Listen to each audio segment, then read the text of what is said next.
I resent completely that Zelensky endangered my family last week. I agree. Recently, Jeffrey Sachs was on Tucker Carlson's podcast talking a little bit about the current situation in the war in Ukraine. Ukraine's recent attack on Russian nuclear bombers, what that does on the battlefield, and how Trump could actually establish a peace if he wanted to in Ukraine and establish good relations with Russia. So let's watch and let's react. Please like the video and subscribe to the channel. First of all, the CIA does not tell this White House a lot of things, no doubt. Well, how can that be? Because partly it is CIA works for the president. Partly it is a tradition of deniability. So the CIA for decades and decades has done very, very dangerous things, not telling the president on the grounds that, well, better that the president doesn't quite know this because we need the president to be able to deny this. Partly because it's not just that, but also because the CIA is a self-protecting, self-operating organization that has not had accountability for 50 years. And so it is an out-of-control organization, in my opinion. Well, how can you have a... Yeah, totally true. Actually, from its earliest days, it replaced the government in Iran in 53, Guatemala in 54.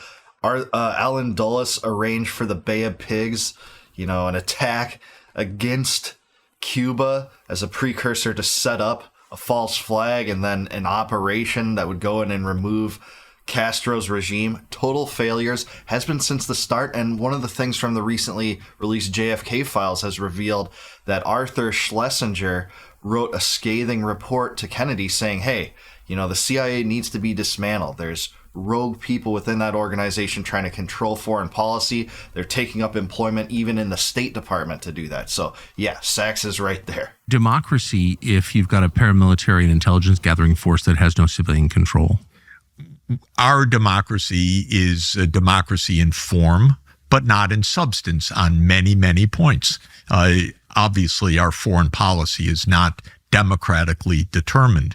Most of what the United States does is never explained or justified or voted by the American people. So there's nothing democratic about American foreign policy, especially when we go to war. We go to war nonstop, either without saying anything to the American people or on the basis of outright lies. And so there's nothing democratic about it at all. Yeah, I got to mostly agree with this. Basically, the U.S. is some form of oligarchy. Certainly, the entire foreign policy establishment is a form of oligarchy. In fact, the deep state seems to run much of it. The propaganda comes out of the intelligence services and the CIA, as Sachs is alluding to there. I'm not a big fan of democracy, actually. I think it's mob rule. I think it's majoritarian rule over minorities, wherein, even if you believe in a Republican-style government, at least individual rights would be protected from majority rule votes. So with Sachs, I don't consider democracy any kind of ideal, but certainly we live under some form of oligarchy where a very few amount of people control all the politics. There isn't much influence even of individual people on federal representatives or the president. They're mostly won over by national lobbies, whether it be the military-industrial complex, big pharma, etc. Congress doesn't vote the wars. We don't appropriate the funds. It's done on contingency funding that is completely without public scrutiny, without public explanation. Now, on this particular event, of course, we've not heard anything except the White House declaring and saying to President Putin, we didn't know about it. The fact of the matter is two alarming points. One is whether or not the White House knew, the operation itself is completely reckless and alarming, because attacking part of the nuclear triad in this way is a step towards nuclear Armageddon. Absolutely, provocatively recklessly dangerous. And for the White House to say we didn't know is horrifying. Either they're lying or they're telling the truth. If they're lying, that's one thing. If they're telling the truth, it's also horrifying. What the hell's going on? Are you kidding? What's Yeah, he's right there. I tend to think that some area of the U.S. government was aware, even if not Trump himself, some area of his administration, the deep state, maybe the CIA director, maybe Tulsi Gabbard, knew about this because they said it was 18 months in operation. It just doesn't seem to me like that would be able to be concealed from the U.S., especially as the U.S. is the primary entity supplying intelligence to the Ukrainians. Now, I don't think this changes the situation on the battlefield whatsoever. I agree with McGregor and Mearsheimer, what they've said about this. The Donbass is still mostly, almost fully controlled by the Russians. But it was an optics PR stunt of sorts to try to show that, you know, Ukraine can tough this out. They could potentially do serious damage to Russia. They really haven't demonstrated that at all. the thinking? I mean, an act like that could trigger a nuclear exchange. Absolutely. So why would you do it? Because it's always been the case that desperate regimes like the Ukrainian regime will gamble the world for their own survival. It's our job to understand that American foreign policy is not to support a reckless Ukrainian regime. Given the number of leaders we've taken out, couped, assassinated, overthrown and called revolutions, whatever, same effect, regime change, why not do that to Zelensky? What I believe we should do is very simple, and that is have a direct, clear, unambiguous negotiation with Russia over security issues. And in the end, we can't control Ukraine, but they can't fight without the United States. And because we have operated in this kind of ambiguous zone in the first months of the Trump administration, there is the ever-present effort of the deep state to turn the president. And they know the presidents turn. They know they can do this if they're persistent enough. It seems like they've been able to accomplish that when it comes to Iran, but I mostly agree here. If Trump really wants peace with Russia, though, disengagement is superior to any kind of negotiation. And if Trump truly does want to negotiate, he should just ignore Zelensky. Zelensky's going to try to hold this out as long as possible, string us along for $200 billion more if he wants for this proxy war against Russia that the U.S. provoked by several waves of NATO expansion, arming the Aegis missile system, coupping the government in Ukraine in 2014. So yeah, if a negotiation is to happen, I don't see much of a way in which it can secure something that Zelensky wants. He's not going to get what he had the opportunity to get in Istanbul in, I believe, April of 2022, where there was an agreed upon peace, essentially, that was torn up at the very end because Boris Johnson and presumably actors from the U.S. convinced Zelensky to fight on. And what have we seen from the last 3 years? Bloodbath, squashing of political distance, shutting down adversarial media in Ukraine, conscription mandates, expanded conscription. They know they can keep up these operations. They know, or they think they know, that eventually the combined voices of Lindsey Graham and other warmongers in Congress and the Europeans and Zelensky and pounding this, and the New York Times with its idiotic editorializing and all the rest will tell the president, don't be an appeaser, don't give in, fight Russia. You know how evil they are. And so they believe that they'll ultimately win the fight. President Trump has not put an end to that, I have to say. And that seems to be the reason that the war hasn't concluded. Trump has not really definitively picked a side. He's continually bankrolled this war while talking of wanting peace. and he cut off resources and intelligence to Ukraine only to restore it 7 days later over, an absurd minerals deal potential that would have the U.S. have rights to some minerals that mostly belonged in the Donbass anyway that Russia's going to get. It seemed to have been a play, an angle on behalf of the Ukrainians to draw the U.S. into this war longer so that they could retake the Donbass and get those minerals. It's crazy. They also said that they had interest in a ceasefire. Of course, Russia doesn't want a ceasefire under any other terms than it wants for a general peace, which there's no surprise there either. Again, they're in the driver's seat. They control the Donbass, and all they want is Ukraine not to be added to NATO, for that to be prohibited, NATO resources to be taken out.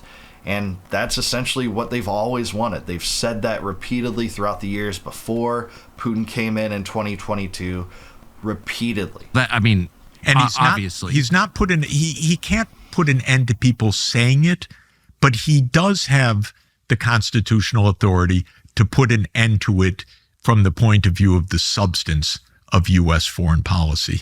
And that's the difference. What he's wanted to do is to try to bring these groups along. He's tried to say, yeah, we'll push the Russians. He turns every couple of weeks, against Putin in a post and so forth. Yeah, absolutely he does that. At some points he dragged Putin for supposedly wanting all of Ukraine, and there's no evidence that Putin either wants all of Ukraine or has even angled in that direction. It would take, hundreds of thousands of additional military forces from the get-go, but repeated that line, much like Jake Tapper and the Don Lemons and the CNNs and MSNBCs of the world said, much like Biden always said, much like the CIA propaganda was, I guess to act tough. Like he had to believe that saying that would make him look tough, and then maybe Putin would finally, capitulate to all of, Ukraine's demands. It's just crazy. A lot of it is status quo Biden policy. It's clear what he wants to do, which is to end the war, to extricate the United States from this. But he's trying to have it both ways. My own personal view is you can't. President Trump has to understand, I'm sure he does, how deep the deep state is, how far down this goes, how this is not, by the way, only Biden's losing war. It's also Obama's losing war. It's also Bush Jr. It goes back to Clinton. This is a long story, and Trump is trying to put an end to the story because it's a failure, and he understands it's a complete failure. And he's completely right when he says they don't have the, we don't have the cards, or Biden didn't have the cards. He didn't know how to do this. Completely correct. But what he can't do is leave everything ambiguous, because the way our system works is that the war machine is revving all the time. All the time. It's a big operation. It's more than $1 trillion a year war machine, after all. If you count everything, probably $1.5 trillion, and that's just the U.S. part of it. Then look at all the military contractors in Europe and all the rest that is faced. Yeah, what they call national defense in the Pentagon budget, that means global offense on the part of the U.S. and empire builders. The war machine marches on, regardless of presidential administration. So Sachs is right about that. It also doesn't help to include people like Keith Kellogg and Richard Blumenthal and Lindsey Graham in any kind of delegation that's going to be talking to either Ukrainians or Russians. That is half of the disaster, if you ask me. Trump has the wrong people surrounding him and putting bad information, neocon-oriented war machine information into his ear all the time, even if Trump himself has better instincts than them, which I believe he does. I actually do believe that Trump has better foreign policy instincts than those guys, but he definitely isn't putting that into the policy so far. So President Trump needs to close down that part by really ending the war. And the way to end the war, sad to say, it's not by negotiations between Ukraine and Russia, because we use these terms, Ukraine. But what is Ukraine when it negotiates? It's Zelensky and a small number of people in military rule okay, they have their own personal interests, maybe financial, maybe their heads, maybe they're, Right. but not Ukraine. So what can President Trump do? He can say clearly, unambiguously, a few points. Sit down with President Putin, because these are the two superpowers involved in this war, and say, we absolutely agree NATO will not enlarge because this is a U.S. military alliance, and we, by treaty, agree that that will stop because that's part of our mutual security arrangement with you. We recognize Crimea as Russian because we understand that this goes back to 1783, it goes back to 1856, it goes back to 1997, it goes back to 2014. We don't want to play that game anymore. Yeah, playing the game that Crimea will return to Ukraine is an absurdity beyond all absurdities. Sachs is so on point here. What this would take would be a negotiation between the US and Russia if that's the avenue. I think the superior avenue is just a disengage. That would force Zelensky into a peace. Europeans would have to take more accountability over the situation rather than the US, spearheading this NATO war machine coalition in Eastern Europe, constantly expanding it, putting offensive capable missile systems on Russia's border. We wouldn't exactly like that. If Russia put that in Mexico on the border with Texas, we wouldn't exactly like that. And we know what the U.S. has done in the past when things like that have happened. Just check out the Cuban Missile Crisis. So Sachs is right. If you're going to negotiate with Russia directly, ignore Ukraine, come to a peace with Russia, and make sure that Ukraine can't be added into NATO. That is what they've always wanted. That's what Putin put in his draft treaty that he sent to NATO, and NATO boasted about, hey, we're not going to do that. Of course, they've had several kind of incidents where they said we're not adding NATO to Ukraine to NATO right now in the middle of the war, because that would create a hot war, and good on them. If they would, it's absurd. Creating a no-fly zone would be absurd too. On this basis, Starmer and Macron and Merz and Tusk, and they can all jump up and down, but they can't do anything anymore. And Lindsey Graham can't do anything anymore on this. The war will stop. This is really, we're close, by the way. It's not far from that. But the point is, what Trump has been saying is, I want the Ukrainians to agree. But they have a different agenda, and it's not the agenda for Ukraine. President Trump is speaking more for the Ukrainian people than Zelensky is. Yeah, I got to agree here. Zelensky is more concerned about right-wing nationalists that won't do with any deal that doesn't reclaim all the Donbass territory or Crimea. Well, he's not going to get that. That's a fairy tale. That's like pigs flying. It's not going to happen. He could have gotten close to that at Istanbul, but he turned it down for this massive road to perdition gambit that had him siding with the U.S. in his own hot war versus Russia. It's been catastrophic for him. He's lost a lot of territory, a lot of men.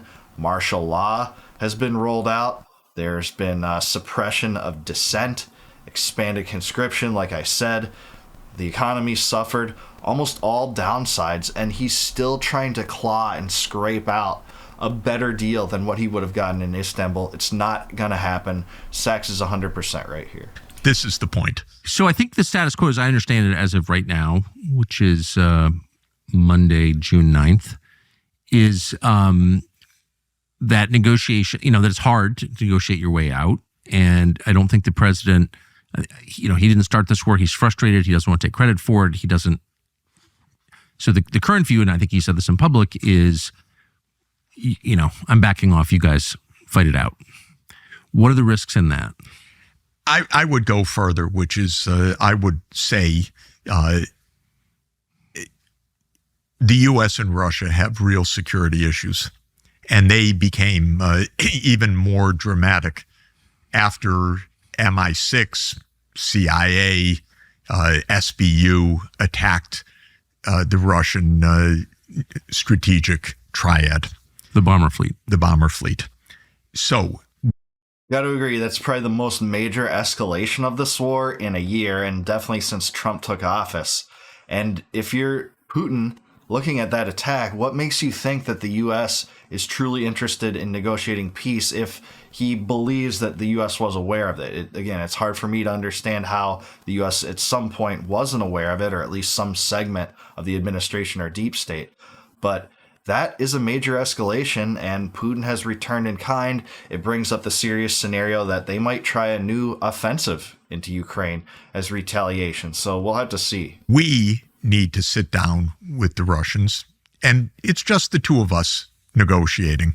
We don't have Starmer there. We don't have Macron there. We don't have Zelensky there. This, after all, is between the two leading nuclear superpowers of the world, that we not go any farther than that. President Trump can say, I'm concerned about what our own intelligence agencies may have been doing. How could it be that for 18 months this was being planned and they didn't know? Exactly. If that's the truth, that is a level of incompetence beyond imagining. We have to clean up our shop. Or if they did know and they didn't tell me, that is a level of recklessness that we have to clean up, because it's completely unacceptable for the security of the American people. This is the best point. Regardless of whether the U.S. knew it or not, both sides are bad that attack was going to happen. It shows incompetence if they couldn't figure it out in 18 months. And if they did know it, it really seems to have sabotaged the direction of peace that supposedly the Trump administration wanted. That was his campaign rhetoric. I'm going to solve this war in 24 hours. I'm going to, Putin respected me. I'm going to talk to him. Well, it hasn't happened, and Sachs is totally right. Either scenario is bad. I'm not actually even sure which is worse. I think probably participating in it, which has the effect of derailing the peace process, which many Americans expected to happen. Many people supported Trump because of that. And in the meantime, I and President Putin have some real discussions to do. What they would come up with would be clear demarcations that would keep the two superpowers from each other's neck, like the Ukrainian attack, which is completely unacceptable, endangers the entire world, and is preventable by the President of the United States. On that basis, then I would say, after that, if Ukraine wants to continue to fight on without any of our support, any of our weapons, not buying weapons, by the way, not anything, period. Okay, they can do so, but we're done being endangered by this recklessness. I resent completely that Zelensky endangered my family last week. I agree. Yeah, that's exactly right. I totally agree with Sachs here. Let the Ukrainians fight on. Just don't do it on my dime. Don't do it on the dime of the American taxpayer that constantly is fleeced to support these proxy wars and regime change operations overseas. All sorts of these problems is always at the root of American foreign policy, is that we get bogged down in every corner of the world in these stupid endeavors that never pay off for the American citizens. And again, they're not national defense by any stretch of the imagination. Russia doesn't threaten the U.S. in any way. Ukraine is not our fight. It never was our fight, but the U.S. had to sink its military-industrial talons into Eastern Europe over time, expanding NATO contrary to James Baker's allegations in talks with Gorbachev. And it just has never been to our benefit. Get the U.S. to disengage. That's priority one, if you ask me. If you have to insist on a peace, take the Ukrainians out of it, or let them fight on unilaterally without us. It seems like Starmer, Macron, and Merz and von der Leyen are not going to be able to actually put up bodies and the support to bankroll them. And I think Zelensky would be forced into a peace. He's not going to get what he wanted out of the original deal, where he still maintains claims over Crimea. What a pipe dream that is. But Sachs is right. Get the U.S. out. If you have to negotiate with Russia, yield to their most basic demands that the U.S. would have, by the way. We would not have Canada or Mexico be able to be joined to their military alliance, which they call a defensive alliance, but, Libya and Afghanistan and the Balkans have some comments about that, thinking that NATO is a defensive, strictly military alliance. It certainly isn't. But I do want to hear from what you guys think. Do you think that there's still a roadmap to peace in Ukraine? Do you think it's been derailed through this recent attack?